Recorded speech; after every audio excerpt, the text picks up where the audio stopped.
नमस्कार दोस्तों, मैं Sumit Kumar excellent point coaching centre से फिर से आपका एक बार स्वागत करता हूं। जैसे कि कल हमने पढ़ा था क्या, अलाउद्दीन खिलजी और खिलजी वंश, जो दिल्ली सल्तनत का सबसे कम टाइम पीरियड तक भारत पर शासन किया। लगभग 1290 से और 1320 ईस्वी तक उन्होंने शासन किया, जो खिलजी वंश था। और उसके बाद जो शुरू होता है आपका तुगलक वंश, और दिल्ली सल्तनत का सबसे अधिक समय तक चलने वाला शासक जो शासन था वो तुगलक वंशी था। ये 1320 से लेकर और 1414 ईस्वी तक ये शासन चला। तो जब अलाउद्दीन खिलजी शासक बैठा था गद्दी पर, तो आपको बताए जब अलाउद्दीन खिलजी ने राजा रतन सिंह पर आक्रमण किया और उसके बाद में उसको हासिल नहीं कर पाया, तो उसके बाद वो धीरे धीरे पागल सा होता चला गया और पागल होता चला गया और दक्षिण भारत की तरफ वो नीचे की तरफ आया। और आने के कारण क्या हुआ, ज़्यादा बीमार पड़ा और बीमार पड़ने के कारण क्या होगी, उसकी मृत्यु होगी। और जैसी उसकी मृत्यु हुई और उसके बाद में जो अलाउद्दीन खिलजी का जो राज्याभिषेक था, जो उसके सेनापति थे मलिक काफूर, नुसरत खां और उगलू खां, और इसका अलाउद्दीन खिलजी का एक मुख्य सेनापति और था जिसका नाम था गियासुद्दीन तुगलक। तो जब अलाउद्दीन खिलजी की मृत्यु होने के बाद में उसी का ही पुत्र था जिसका नाम था मुबारक शाह।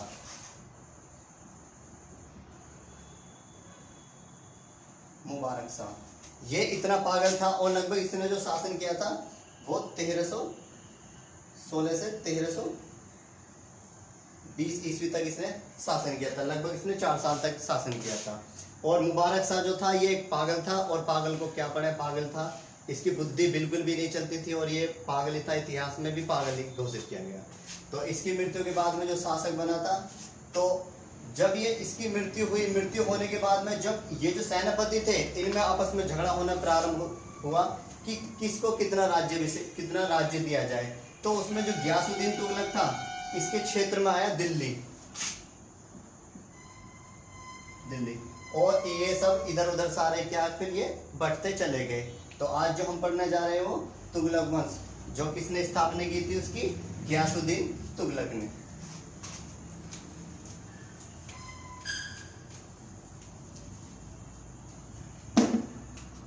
गियासुद्दीन तुगलक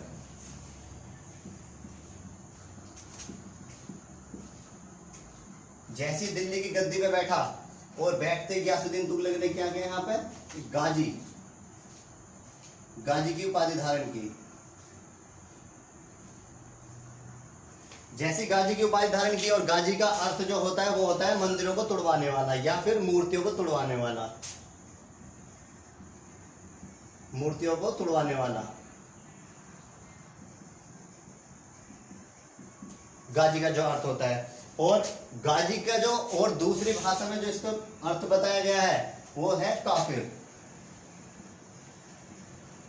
गाजी का जो दूसरा अर्थ बताया गया, तो जैसे ये दिल्ली की गद्दी बैठा तो इसने सबसे पहले गाजी की उपाधि धारण की। और इसने, क्योंकि आपको पता है इससे पहले जो शासक आए थे महमूद गजनवी, और उसने भी क्या गाजी की उपाधि धारण की थी, लेकिन वो सिर्फ नाम मात्र के लिए उपाधि धारण की थी। और दिल्ली सल्तनत का या इतिहास का पहला शासक था जिसने ये गाजी की उपाधि धारण की थी, गियासुद्दीन तुगलक। इसने गाजी की उपाधि धारण की, लेकिन इससे पहले जो थे महमूद गजनवी, उसने क्या किया, भारत पर आक्रमण किया और यहाँ से जो सोमनाथ का मंदिर था उनको मंदिरों को तुड़वाया, और उनकी जो मूर्तियां थी उनको कहाँ लेकर चला गया, तो गजनी। और गजनी में एक जामा मस्जिद पड़ती है और वहां पर जो उसकी सीढ़ियां थी उन सीढ़ियों पर वो मूर्ति लगवाई। तो इस तरीके से इसने भी क्या, फिर ये गाजी की उपाधि धारण की थी। तो इसके बाद में जब ये आगे चला तो बताते हैं कि जो गियासुद्दीन तुगलक था सबसे पहले इसने नहरों का निर्माण किया।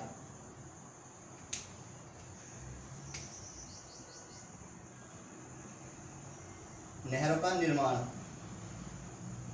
और इसने बाग लगवाने प्रारंभ किए, जो बाग होते हैं ना, और कुएं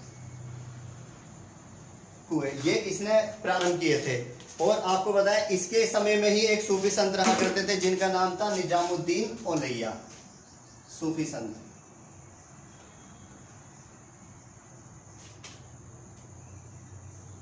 निजामुद्दीन औलैया।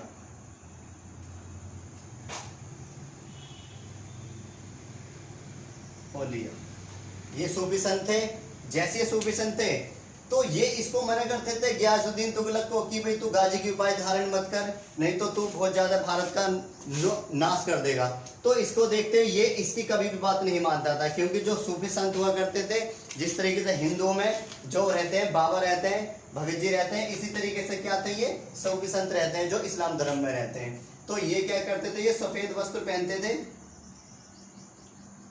सफेद वस्त्र पहनते थे, और ये क्या देते थे, अच्छे अच्छे उपदेश देते थे, प्रवचन देते थे। लेकिन ये गियासुद्दीन तुगलक जो था ये कभी भी इसकी बात नहीं मानता था, और ये अच्छी बात इससे बोलता था तो ये इसकी बात बिल्कुल भी नहीं मानता था।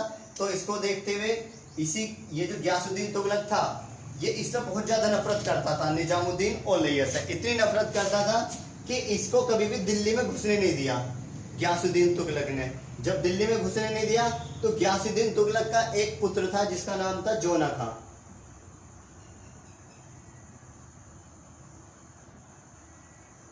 जोना खां, और बाद में इसका जाकर नाम क्या पड़ा, मोहम्मद बिन तुगलक। मोहम्मद बिन तुगलक, जो मोहम्मद बिन तुगलक था और निजामुद्दीन औलैया था। मोहम्मद बिन तुगलक ने क्या करा, निजामुद्दीन औलैया को क्या बना लिया अपना गुरु, और जबकि इसके पिताजी क्या करते थे, निजामुद्दीन औलैया से बहुत ज्यादा जलते थे, खींचते थे, इसको मारते थे, पीटते थे और इसको यहाँ से दिल्ली से भगाते थे। तो इस तरीके से ये चलता रहा। तो एक समय हुआ है जो गियासुद्दीन तुगलक था, गियासुद्दीन तुगलक जब दिल्ली में राज कर रहा था तो इसने क्या किया, एक बंगाल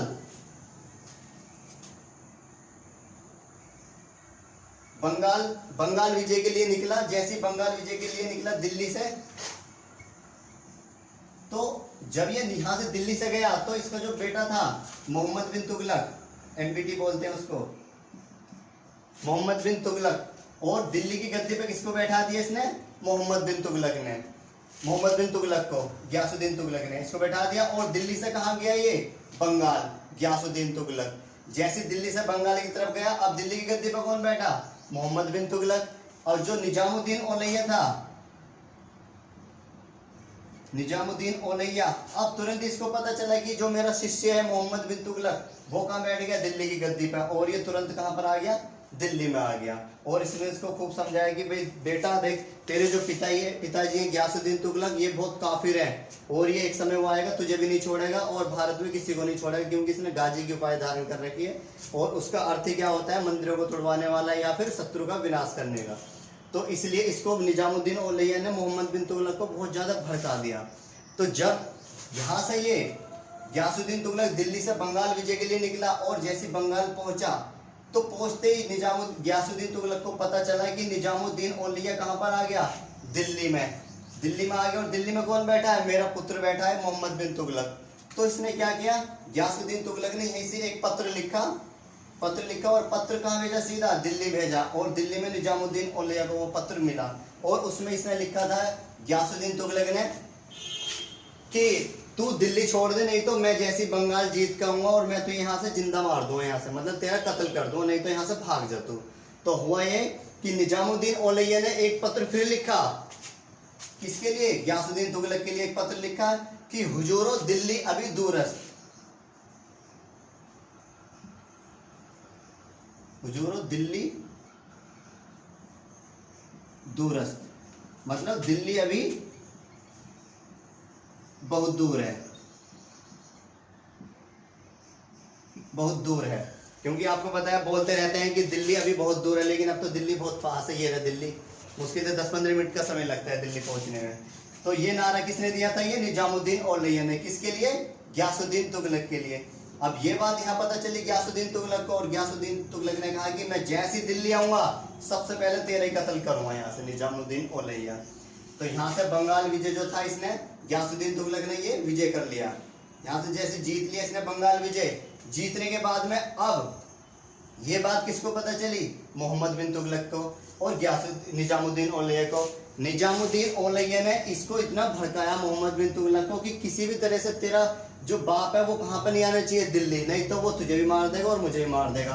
अब इसको देखते हुए मोहम्मद बिन तुगलक एक ऐसी प्लानिंग करता है, प्लानिंग क्या करता है कि दिल्ली से ही 8 किलोमीटर दूर दिल्ली से 8 किलोमीटर दूर हरियाणा की तरफ,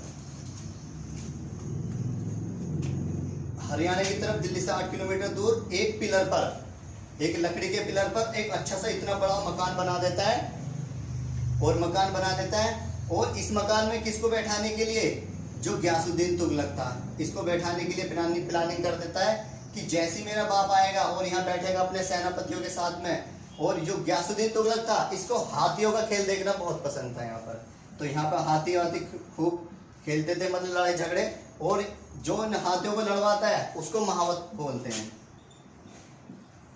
महावत। और इस महावत से इसने मोहम्मद बिन तुगलक ने MBT, मोहम्मद बिन तुगलक ने पहले ही बोल दिया था कि जब भी मेरे पिताजी यहाँ पर आके बैठेंगे तो तुम्हें ये हाथी लड़वाने, और लड़वाते लड़वाते तुम्हें क्या करना है, इस पिलर में ये टकरा देंगे। और जैसे ये पिलर में टकराएंगे और ये सारी गयासुद्दीन तुगलक अपनी सारी सेना, जो भी सेनापति है उनको लेकर यहीं पर क्या पिलर के नीचे दब जाएगा और उसकी मृत्यु हो जाएगी। तो इस तरीके से इसने प्लानिंग की। तो मोहम्मद बिन तुगलक कहाँ पर एक पत्र लिखा गयासुद्दीन तुगलक के पास में कि पिताजी, हमें पता चला आपने बंगाल विजय कर लिया है, और मैं आपके स्वागत आने के लिए एक अच्छा सा स्वागत करता हूँ और एक अच्छा सा उत्सव आयोजित करता हूँ, और आपको बहुत अच्छा लगेगा। अब गयासुद्दीन तुगलक को बहुत अच्छा लगा कि मेरा जो पुत्र है क्या मेरे लिए एक उत्सव आयोजित कर रहा है। तो इसको देखते गयासुद्दीन तुगलक कहता है ठीक है, ये तो बहुत अच्छी बात है। पत्र लिख के अब ये तैयार हो जाता है। अब दिल्ली से 8 किलोमीटर दूर हरियाणा के पास में ही ये एक लकड़ी का बहुत बड़ा पिलर, और बिल्कुल इसी तरीके से बना के, और जो यहाँ पर और बहुत सारे खेल खिलौने चलते थे, यहाँ चल रहे थे यहाँ पे। तो यहाँ पे क्या हुआ, जब गयासुद्दीन तुगलक अपनी सेना के साथ में यहाँ पर आया, आने के बाद में ऊपर बैठ गए यहाँ पर, और यहाँ पर कौन बैठ गई, सेनापति जितने भी थे, और यहाँ पर कौन बैठ गया, मोहम्मद बिन तुगलक। अब जैसे इसने यहाँ पे मोहम्मद बिन तुगलक ने महावत खां से कहा कि तुझे क्या करना है, इन हाथियों से लड़ते लड़ते इस पिलर से टकरा देने, और ये पिलर किसी तरह से जैसे इसमें पिलर में टकराएंगे और ये तुरंत ये पिलर नीचे गिर जाएगा, क्योंकि ये पिलर क्या था, ये लकड़ी के महल, लकड़ी मतलब लकड़ी पर खड़ा हुआ था, और ये पूरा पिलर इतने अच्छे से बनाया गया था। उस समय ये बताते हैं कि सबसे अच्छा कलाकारी थी ये।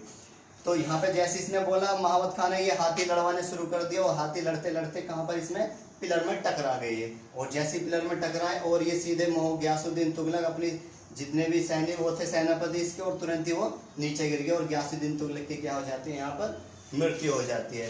जैसी इसकी मृत्यु हुई, अब दिल्ली पे कौन बैठेगा, दिल्ली गद्दी पर, मोहम्मद बिन तुगलक। जैसे मोहम्मद बिन तुगलक गद्दी पे बैठा, अब आ जाते हैं तुरंत ही कौन, निजामुद्दीन औलैया। मोहम्मद बिन तुगलक,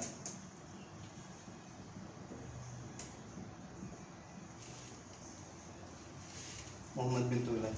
जब मोहम्मद बिन तुगलक गद्दी पे बैठा, ये बताते हैं कि दिल्ली सल्तनत का सबसे पढ़ा लिखा और मूर्ख व्यक्ति था, क्योंकि उस समय सबसे पढ़ा लिखा व्यक्ति दिल्ली का यही था, और यही मूर्ख व्यक्ति भी कहलाया।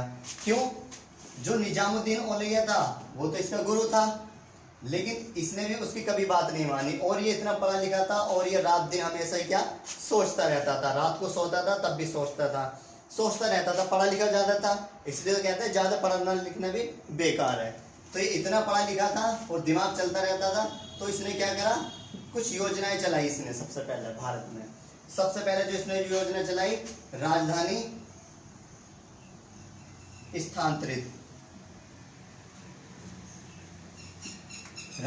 स्थानांतरित कर दी। मतलब जो तुगलक वंश था, इसके पिताजी गयासुद्दीन तुगलक, उसकी राजधानी क्या थी, दिल्ली। और दिल्ली जो राजधानी थी वो सबसे पहले किसने बनाई थी, इल्तुतमिश ने। जो मोहम्मद बिन तुगलक था, इसे दिल्ली पसंद नहीं आई, और इसके पिताजी कौन थे, गयासुद्दीन तुगलक, और उन्होंने क्या जीता था, बंगाल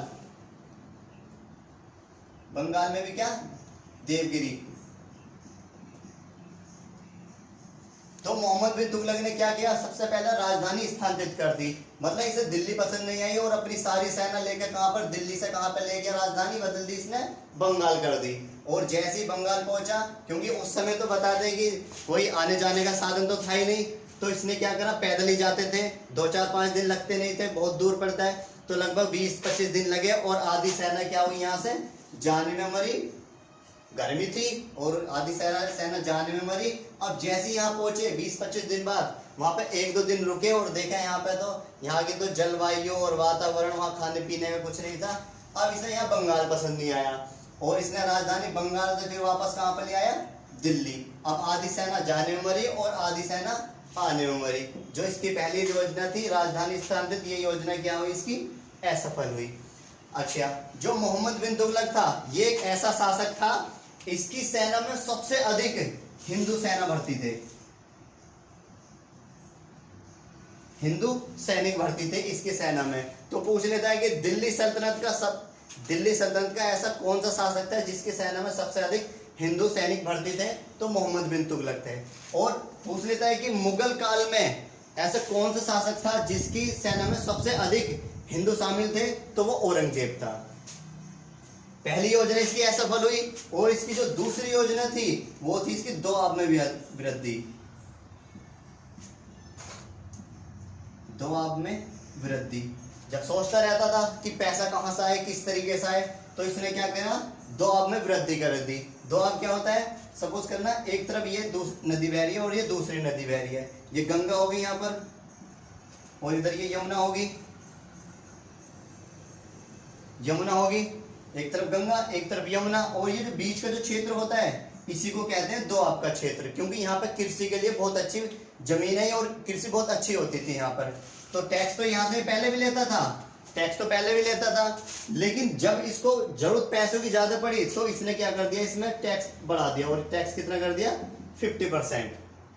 जैसे इसने टैक्स बढ़ाया यहाँ पे, अब तुरंत ही क्या हुआ, उस समय यमुना और जो गंगा थी वो सूख गई यहाँ पे, और यहाँ पे सूखा पड़ने के कारण जो था इसकी ये योजना भी क्या हुई, इसकी असफल हुई, ये योजना असफल होगी। और जो इसकी तीसरी जो योजना थी, जो इसकी तीसरी योजना थी वो थी आपकी नोटबंदी, नोटबंदी या फिर सांकेतिक मुद्रा।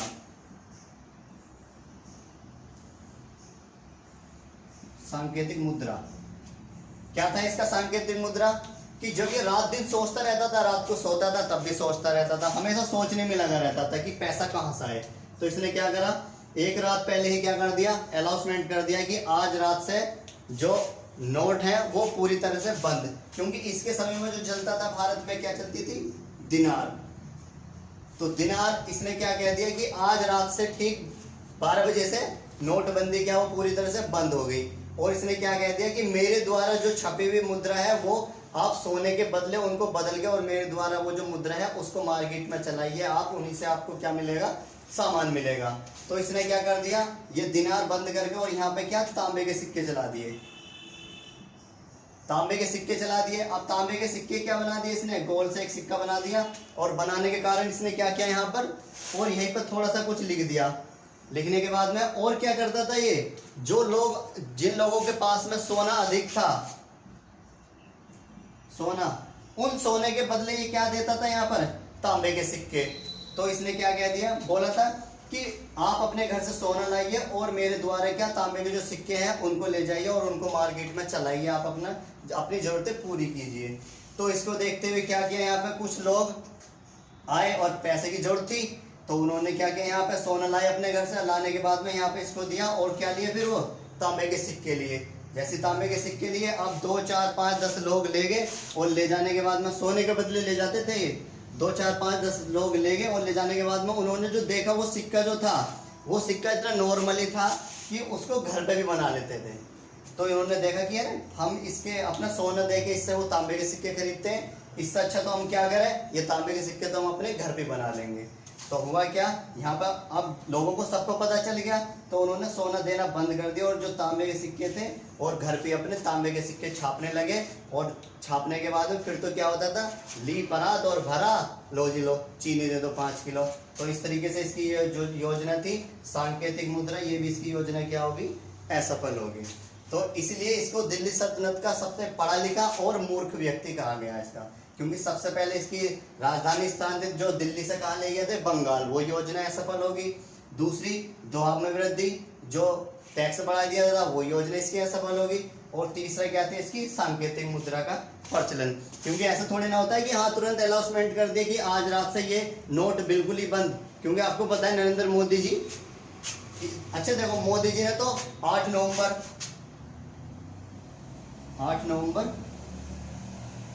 2016 8 नवंबर 2016 से क्या किया था, रात को अनाउंसमेंट किया था कि आज रात ठीक 12 बजे से क्या होगा, जो आपके पास मुद्रा है वो बंद हो जाएगी। और उसका भी क्या दे दिया, एक टाइम पीरियड दे दिया था कि ये इतने समय तक चलेगी और उसके बाद में वो रद्दी के भाव हो जाएगी।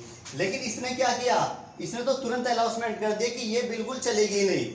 लेकिन यहाँ पे कुछ तो समय मिला, लेकिन इसने देखो मोदी से भी पहले ये योजना नोटबंदी की वो चालू कर दी थी, जो इसकी असफल हो गई थी। तो इसलिए इसको पढ़ा लिखा मूर्ख व्यक्ति कहा गया दिल्ली सल्तनत का। तो इस तरीके से इसकी कुछ योजनाएं थी। तो क्या हुआ, जब ये योजनाएं चलाता था तो इसके दरबार में एक सूफी संत रहते थे, निजामुद्दीन औलैया।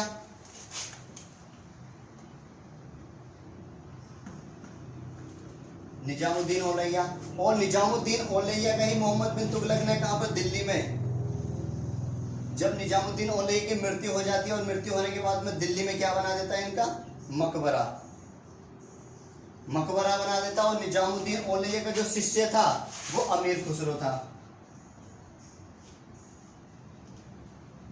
अमीर खुसरो, जो अमीर खुसरो था, और अमीर हसन जो बलवन था, बलवन, ये दोनों बलवन के समकालीन थे, अमीर खुसरो और अमीर हसन। जो निजामुद्दीन औलैया था इसका शिष्य अमीर खुसरो था, और अमीर हसन ये दोनों इसके ही शिष्य थे। तो इस तरीके से क्या था, ये जो मोहम्मद बिन तुगलक ने क्या निजामुद्दीन औलैया का जो मकबरा बनवाया वो दिल्ली में बनवाया। निजामुद्दीन औलैया एक ऐसा शासक था, और इसके समकालीन जो थे वो 7 राजाओं ने क्या किया, भारत में राज किया था। और ये कहाँ के थे, बदायूं के थे, जो आपका उत्तर प्रदेश पड़ता है। तो जो मोहम्मद बिन तुगलक था, इस तरीके से इसकी योजनाएं चलती रही, लेकिन पढ़ा लिखा ज्यादा था, और दिल्ली सल्तनत का सबसे अनपढ़ व्यक्ति और मूर्ख भी यही कहलाया। और एक रात क्या हुआ, रात को सोता रहा और ज्यादा ही सोचता रहा, और सोचते सोचते क्या हो जाती है, इसकी मृत्यु हो जाती है, क्योंकि ज्यादा टेंशन में आ गया। जितनी भी योजनाएं चला रहा था वो सारी योजनाएं इसकी असफल हुई, और सोते सोते क्या हो जाती है, इसकी मृत्यु हो जाती है। इसकी मृत्यु के ही बाद में इसी का ही एक चचेरा भाई था, जिसका नाम था फिरोज शाह तुगलक। फिरोज शाह तुगलक, और दिल्ली की गद्दी में जो बैठा वो फिरोज शाह तुगलक बैठा। अच्छा, जो मोहम्मद बिन तुगलक था, इसने सिंचाई विभाग के लिए दीवाने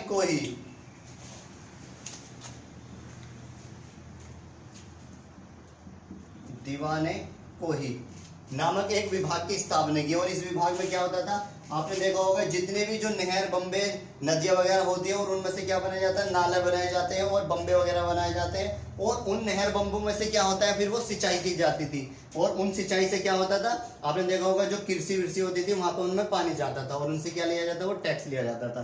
तो मोहम्मद बिन तुगलक ने क्या किया था, दीवाने कोही नामक एक सिंचाई की विभाग की स्थापना की थी। तो जब मोहम्मद बिन तुगलक की रात को सोते समय मृत्यु हो गई थी, और मृत्यु होने के बाद में और इसी का ही चचेरा भाई था, जिसका नाम था फिरोज शाह तुगलक। और फिरोज शाह तुगलक क्या बना, फिर दिल्ली की गद्दी पर अगला शासक बना। ठीक है, तो धन्यवाद आज के लिए। कल मिलते हैं अगली क्लास में, जो फिरोज शाह तुगलक है।